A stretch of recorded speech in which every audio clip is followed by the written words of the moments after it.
এমন একটি দুরূদ আছে যে দুরূদ জীবনে নিয়মিত একবার পড়ে আপনি যা চাইবেন আল্লাহ রাব্বুল আলামিন সেটাই দিবেন। আল্লাহ আপনার দোয়া কবুল করবেন। তো প্রিয় ভাই, দোয়া কবুল হওয়ার জন্য আপনাকে পবিত্রতা হাসিল করতে হবে, আর পবিত্র না হতে গেলে দোয়া কবুল হয় না। তো আমি আপনাদেরকে এমন একটি হাদিসের কথা প্রথমেই বলবো।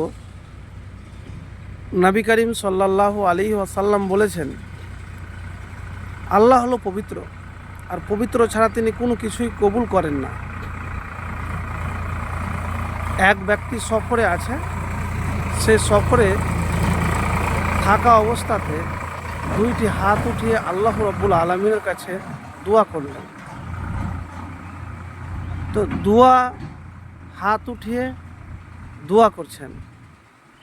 নবীজি সাল্লাল্লাহু আলাইহি সাল্লাম তখন বললেন, তার যদি পোশাক হারাম হয়, খাবার হারাম হয়, পান করা হারাম হয়, তাহলে তার দোয়া কীরকমভাবে কবুল হতে পারে? তার দোয়া কবুল হবে না। তো আপনার যদি খাওয়া দাওয়া, পোশাক, শরীর যদি পবিত্র না হয়, তাহলে কখনোই আপনার দোয়া কবুল হবে না। তো দোয়া কবুলের প্রথম শর্ত হলো আপনাকে সব দিক থেকে পবিত্রতা হাসিল করতে হবে। এটি মাথায় রাখবেন। তারপরে দুরূদ শরীফের কথা কেন বললাম?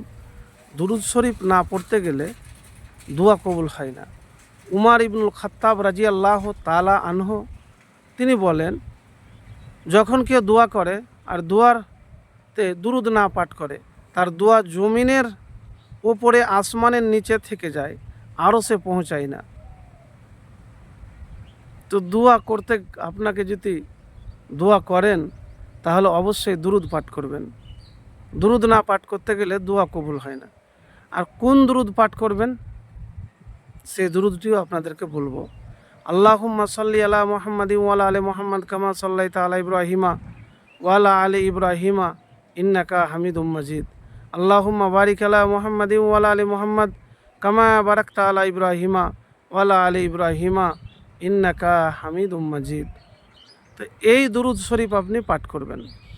পাঠ করার পরে আপনি হাত উঠিয়ে দোয়া করবেন।